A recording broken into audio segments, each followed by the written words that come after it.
జగంపేట మండలం బలభద్రపురం గ్రామంలో వైఎస్ఆర్ కాంగ్రెస్ పార్టీ చెందిన పలువురు కార్యకర్తలు జగంపేట నియోజకవర్గం తెలుగుదేశం జనసేన బీజేపీ ఉమ్మడి అభ్యర్థి రాష్ట్ర తెలుగుదేశం పార్టీ ఉపాధ్యక్షులు జ్యోతుల నెహ్రూ సమక్షంలో టీడీపీ తీర్థం పుచ్చుకున్నారు. వీరికి నెహ్రూ పార్టీ కండువాలతో స్వాగతం పలికారు. ఈ సందర్భంగా మాట్లాడుతూ మారుమూల చిన్న గ్రామాలు కూడా అభివృద్ధి చేసిన నాయకుడు జ్యోతుల నెహ్రూ అని ఒక్క అవకాశం అంటూ మమ్మల్ని అడిగిన వైసీపీకి ఓట్లు వేసి గెలిపించిన మా గ్రామాల్లో మౌలిక వస్తువులు కానీ రోడ్లు కానీ వ్యవసాయానికి నీరు కానీ ఇవ్వకుండా 5 ఏళ్లు మమ్మల్ని అనేక రకాల ఇబ్బందులకు గురి చేసిన ఈ ప్రభుత్వానికి బుద్ధి చెప్పి తెలుగుదేశం జనసేన బీజేపీ ఉమ్మడి ప్రభుత్వాన్ని గెలిపించుకోవడానికి జ్యోతుల నెహ్రూ సమక్షంలో తెలుగుదేశం పార్టీలు చేరుతున్నామని, రాబోయే ఎన్నికల్లో సైకిల్ గుర్తుపై నెహ్రూకి, గాజు గ్లాసు గుర్తుపై ఉదయ్ శ్రీనివాస్ కి ఓట్లేసి గెలిపించాలనుకుంటున్నారు. ఈ కార్యక్రమంలో క్లస్టర్ ఇన్ఛార్జి బస్వా చిన్నబాబు, పడాల బాలాజీ, కట్టమూరి రామకృష్ణ,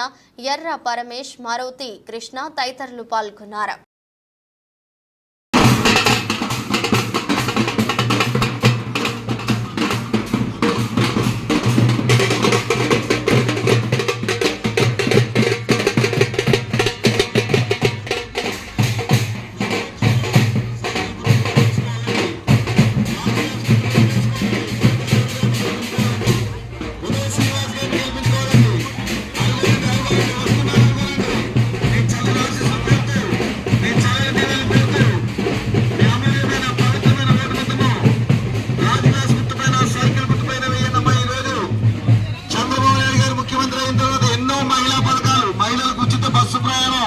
మహిళలకు 3 గ్యాసులు, పెంకిటిల్లు వారు ఇల్లు కట్టుకుంటే 6 లక్షలు ఉచితంగా అందించడం, ఇల్లు లేని వారికి 3 సెంట్లు ఇళ్ల స్థలం,